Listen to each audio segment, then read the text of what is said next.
Hello दोस्तों, नमस्कार। मैं रेखा जैन आज स्त्री विषय पर आपके सामने एक प्यारी सी कहानी लेकर प्रस्तुत हुई हूँ। आज रीना का मन बड़ा बेचैन था। वो बेचैनी से इधर उधर चहलकदमी कर रही थी, कभी आंगन से रसोई में, कभी रसोई से आंगन में। उसके सास ससुर भी उसके मन की व्यथा को समझ रहे थे, इसलिए वो मौनपूर्वक उसके क्रियाकलापों को देख रहे थे। उसके इस व्यथित मन का कारण था कि आज 5 वर्ष पश्चात उसके पति का फ़ोन आया था और वो 2 महीने का बच्चा उसे सौंपना चाहते थे। रीना थक हार कर आंगन में लगे झूले पर बैठ गई और अपने अतीत में खो गई। उसे याद आया कि करीब 10 वर्ष पहले वो अपने पति राकेश के साथ इस घर में बड़े धूमधाम से ब्याह कर आई थी। वो एक अप्सरा की भांति खूबसूरत थी। राकेश तो अपनी इतनी खूबसूरत बीवी को पाकर बावरा ही हो गया था। उसकी सास भी अपनी इस कंचन कामिनी बहू की उठते बैठते बलैया लेती रहती थी। राकेश उसकी हर ख्वाहिश पूरी करने की कोशिश करता था। हालांकि उसकी आय सीमित थी, पर फिर भी वो उसको खुश रखने की कोशिश करता था। रीना के दिन सोने के और रातें चांदी की भांति गुजर रही थी। एक दिन राकेश बड़ा परेशान से ऑफिस से घर आया। रीना ने पूछा, क्या हुआ राकेश, तुम क्यों परेशान हो, क्या हो गया? तब राकेश ने कहा, रीना, हमारे ऑफिस में कई दिनों से कर्मचारियों की छटनी चल रही थी। आज उसमें मेरा भी नंबर आ गया और मेरी नौकरी चली गई। यह सुनकर रीना जड़ हो गई। वो हक्की बक्की खड़ी रह गई। उसके सास ससुर भी पीछे खड़े हुए ये बातें सुन रहे थे। उन्होंने अपने आप को संभाला और राकेश को कहा, राकेश, तुम चिंता मत करो, तुम दूसरी नौकरी के लिए कोशिश करो, तुम्हें दूसरी नौकरी मिल जाएगी। तब तक हमारे पास कुछ बचत है, उससे हम घर खर्च चला लेंगे। राकेश ने दूसरी नौकरी के लिए कोशिश करना शुरू कर दिया। एक जगह नौकरी मिल गई, लेकिन उसकी तनख्वाह बहुत कम थी और घर का खर्च बड़ी मुश्किल से चल रहा था। बचत भी धीरे धीरे कम होती जा रही थी। हालांकि मध्यम वर्गीय आय में परिवार में बचत होती कहाँ ज़्यादा, उनके पास भी बचत खत्म हो रही थी। यह देखकर रीना ने आसपास के घरों के बच्चों में ट्यूशन पढ़ाना शुरू कर दिया। इस तरह से कुछ रीना किया है, कुछ राकेश किया है। इससे घर खर्च चलने लगा, लेकिन फिर भी गृहस्थी की गाड़ी खींचतान के साथ ही चल रही थी। एक दिन रीना जिस घर में ट्यूशन पढ़ाती थी, वहाँ उस बच्चे की माँ बहुत परेशान थी। उसने रीना को देखकर कहा, रीना, मेरे पापा बहुत परेशान है, मैं मायके जा रही हूँ और मुझे 1 महीना लग जाएगा। क्या कोई खाना बनाने वाली कुक मिल जाएगी? तो रीना ने तपाक से कहा, दीदी, खाना बनाने वाली कुक की क्या ज़रूरत है? मैं खाना बना दूंगी ना। मैं सुबह यहाँ टिफ़िन दे जाऊँगी और शाम को ट्यूशन पढ़ाने होंगे, जब टिफ़िन लेके आ जाऊँगी। Problem solve. तो वो बच्चे की माँ भी बड़ी खुश होगी, बोले, हाँ रीना, ये अच्छा आइडिया है, तुम टिफ़िन दे जाना, और रही बात नाश्ते की तो वो बच्चे के पापा मैनेज कर लेंगे। इस तरह से रीना ने टिफ़िन देना शुरू कर दिया। उन लोगों को रीना के खाने का स्वाद इतना पसंद आया कि उस बच्चे के पापा ने ऑफिस में भी कई लोगों से बात करी, तो कई लोगों ने रीना से टिफ़िन मंगवाने शुरू कर दिए। अब रीना के ट्यूशन किया है, टिफ़िन किया है और राकेश किया है। इस तरह से गृहस्थी की गाड़ी चलने लगी। एक दिन राकेश बड़ा खुश खुश घर आया और वो रीना को गोल गोल घुमाने लगा। रीना ने कहा, क्या बात है राकेश, आज तुम बड़ा खुश नज़र आ रहे हो? तब राकेश ने कहा, रीना, मुझे लंदन में नौकरी मिल गई है। मैंने अपने दोस्त को बोल रखा था जो लंदन में नौकरी करता है, तो उसने मेरी नौकरी लगवा दी। मुझे कई दिनों से इस दिन का इंतज़ार था। रीना, देखना, मैं कुछ सालों में बहुत सारे पैसे कमा के आ जाऊँगा, फिर तुमको ये टिफ़िन बनाने नहीं दूंगा, न तुमको ट्यूशन पढ़ाने दूंगा। तुम सिर्फ घर पर आराम करोगे, नौकरों पर हुक्म चलाओगे। रीना, बस मुझे कुछ साल पैसे कमाने दो। उसकी बात सुनकर रीना खामोश हो गई। उसका चेहरा उतर गया। यह देखकर राकेश ने कहा, क्या हुआ रीना, तुमको खुशी नहीं हुई? तब रीना ने कहा, राकेश, हमारे घर की गाड़ी बराबर चल तो रही है, फिर तुम क्यों इतना दूर लंदन जाना चाहते हो? तब राकेश ने कहा, राकेश, रीना, हमारे घर की गाड़ी चल रही है, दौड़ नहीं रही है।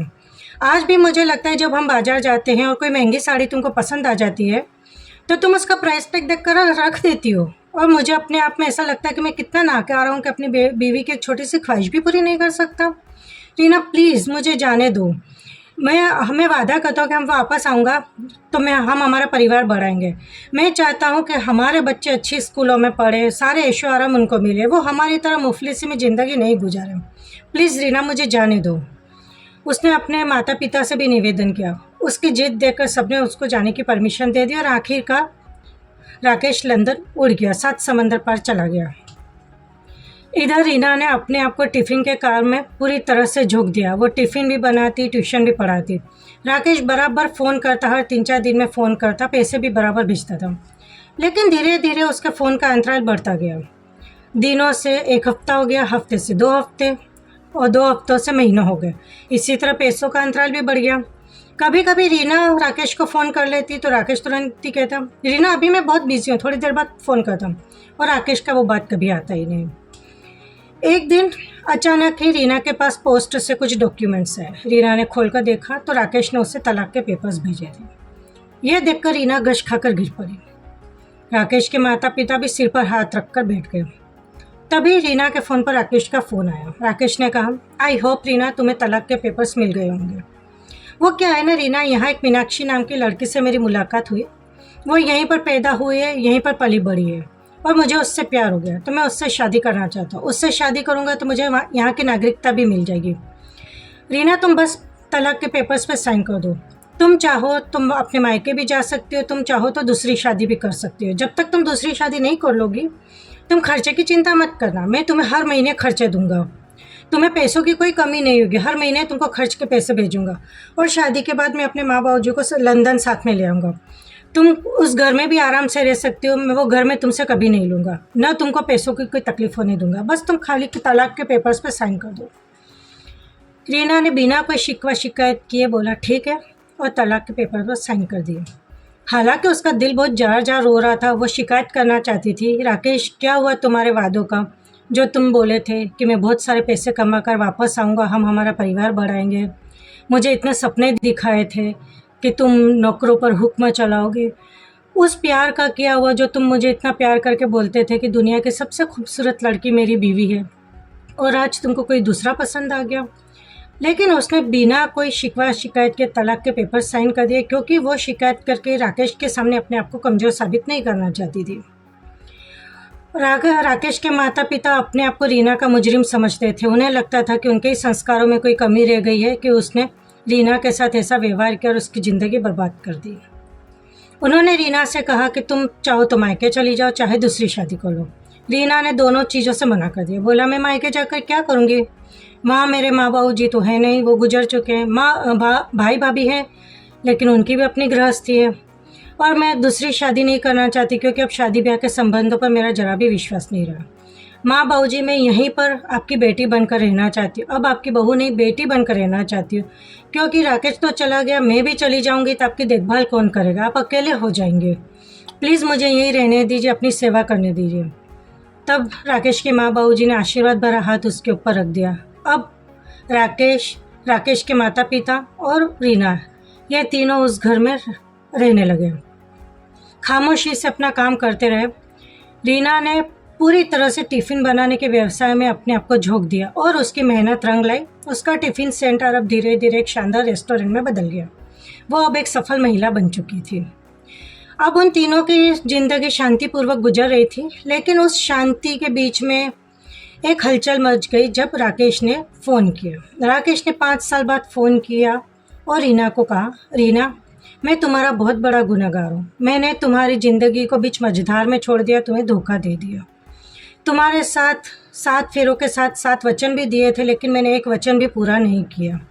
मैं तुम्हारा बहुत शुक्रगुजार हूँ कि जो फ़र्ज़ मेरे माँ बाबू जी के प्रति मेरे थे वो तुमने किए। तुमने बेटी नहीं बेटा बनकर उनको संभाला है। जो कर्तव्य बेटे के होने चाहिए वो तुमने पूरे किए। रीना मैं किन शब्दों में तुमसे माफ़ी मांगूँ, किन शब्दों से तुम्हारा शुक्रिया अदा करूँ, मुझे समझ नहीं आ रहा।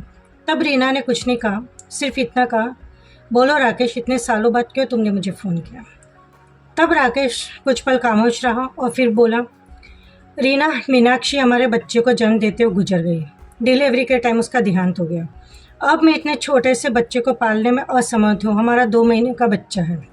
मैं चाहता हूँ कि अब हम वापस शादी कर लें, क्योंकि मैं जानता हूँ कि तुमने इतने सालों शादी इसलिए नहीं की क्योंकि तुम मेरा इंतज़ार करती थी, तुम मुझसे प्यार करती थी। अब हम शादी कर लें और मेरे बच्चों को तुम अपना लो, उसे अपनी ममता की छाँव दो, उसे अपने संस्कार दो, अपनी छत्र छाया में पालो। मुझे पता है कि तुम्हारे अलावा कोई उसको इतना प्यार नहीं कर सकता जितना तुम उससे करोगी। प्लीज़ रीना मेरे बच्चे को अपना लो और मुझसे शादी कर लो। तब रीना ने कहा, राकेश मैं तुम्हारे बच्चे को अपनाने को तैयार हूँ, उसे अपना नाम देने को तैयार हूँ, उसे अपनी छत्र छाया में अपनी ममता की छाव में रखने को तैयार हूँ। उसे ज़िंदगी में कभी पता नहीं चलेगा कि वो मेरा बेटा नहीं है, वो मेरा बेटा ही रहेगा। तब राकेश खुश हो गया और बोला, मुझे विश्वास था रीना तुम यही कहोगे, मैं बस अब बहुत जल्दी इंडिया आता हूँ और हम शादी। इस बीच में रीना ने उसकी बात काट दी और कहा, राकेश तुमने मेरी पूरी बात नहीं सुनी। मैं तुम्हारे बच्चे को बेटा बनाने को तैयार हूँ, लेकिन तुम्हें अपना पति बनाने को तैयार नहीं हूँ। तुमने पहले भी मुझे कमज़ोर समझकर अपनी इच्छा मुझ पर थोपी और मुझसे तलाक ले लिया। आज फिर मुझे कमज़ोर समझकर अपनी इच्छा मुझ पर थोप रहे हो, मुझसे शादी कर रहे हो। लेकिन राकेश मैं इतनी कमज़ोर नहीं हूँ, मेरा भी अपना स्वाभिमान है और मैं अपने स्वाभिमान के खिलाफ समझौता नहीं कर सकती। पहले तुमने मुझे ठुकराया था, आज मैं तुमको ठुकरा रही हूँ। मैं तुमसे शादी नहीं कर सकती, लेकिन हाँ बच्चे को मैं अपना नाम दूंगी, उसी के सहारे अपनी ज़िंदगी गुजार दूंगी। उसे कभी पता नहीं चलेगा कि वो मेरा बेटा नहीं है। मैं उसे पूरी ममता उसके ऊपर न्योछावर करना चाहती हूँ, उसे अपनी ममता से लाड़ दुलार से पालना चाहती हूँ, लेकिन तुमको अपनी ज़िंदगी का हिस्सा नहीं बनाना चाहती हूँ, क्योंकि मेरा स्वाभिमान मुझे इसकी इजाज़त नहीं देता है और मैं इतनी कमज़ोर नहीं हूँ। मुझे तुम्हारे सहारे की ज़रूरत नहीं है, मैं अपने दम पर बच्चे को पाल सकती हूँ और माँ बाबूजी को भी संभाल सकती हूँ, कहकर उसने फ़ोन रख दिया। पीछे राकेश के माँ बाबूजी खड़े थे। उन्होंने कहा, रीना राकेश ने तुमको इतना धोखा दिया, फिर उसके बच्चे को क्यों अपना रही हो? उसकी मुसीबतें हैं, वो उसको खुद ही लड़ने दो। तब रीना ने कहा, माँ बाबूजी मैं एक स्त्री हूँ और स्त्री बेटी पत्नी होने के साथ साथ माँ भी होती है और मैं माँ के इस रूप को जीना चाहती हूँ। अगर मैंने उस बच्चे को नहीं अपनाया, राकेश ने दूसरी शादी कर ली और वो दूसरी औरत उस मासूम को नहीं अपना पाई, तो उससे माँ बाप की ममता नहीं दे पाई, तो वो मासूम दर दर भटकने को मजबूर हो जाएगा और उसके लिए मैं जिम्मेदार होंगी। ऐसा हुआ तो स्त्री के माँ रूप को कलंक लग जाएगा और मैं माँ के इस महान रूप को कलंकित नहीं कर सकती। मैं माँ की महानता को जीना चाहती हूँ। प्लीज़ मुझे आप आज्ञा दीजिए कि मैं उस बच्चे को अपनाकर उसी के सहारे जीना चाहती हूँ, लेकिन मैं अपने स्वाभिमान के साथ समझौता नहीं कर सकती, इसलिए मैंने आज राकेश को ठुकरा दिया। मैं इतनी कमज़ोर नहीं हूँ कि राकेश के सहारे अब ज़िंदगी गुजारूँ। मैं अपने स्वाभिमान को नहीं मार सकती। तब राकेश के माता पिता ने एक बार फिर अपना आशीर्वाद भरा हाथ रीना के सर पर रख दिया, लेकिन उन्हें फिर भी शक था कि राकेश अब बच्चे को नहीं दे जाएगा, क्योंकि बच्चे को भी दे दिया तो वो दुनिया में अकेला हो जाएगा।